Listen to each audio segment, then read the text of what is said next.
3 years ago, Manuel Oliver would channel the pain of losing his 17-year-old son through his works of art. The student was killed after being shot 4 times during the Parkland school shooting in February 2018. Now, Manny and his wife Patricia are in Washington, D.C. to hold President Joe Biden to a promise they say he made to them directly 3 months before he announced his run for president in 2019. I share with him what we believe about gun violence and injustice in our son's case.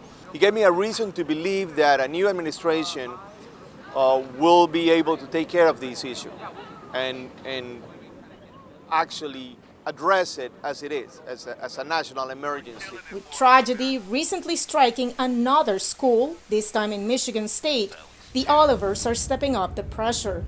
Every day, Patricia greets the White House's security cameras to make sure there's a record of her presence. I'm still here, waiting for Mr. Biden. And Manny has been amplifying his calls for change on social media. I'm not fighting any gun owner. I'm talking about innocent people dying. 40,000 people per year lose their life because of gun violence. I would love to have our senators voting for something, so it will end up on the president's desk and he can sign it, and then it's law.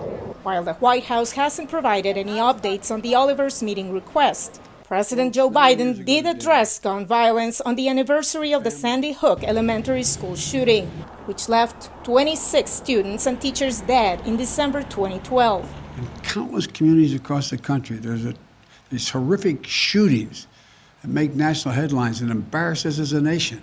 In my budget, I'm calling for doubling the funding for gun violence prevention research, including examining gun violence as a public health threat, which it is in my view. Biden called on Congress to act on his proposals. My Build Back Better legislation, which would make a landmark $5 billion investment in community violence prevention and intervention programs. These programs work.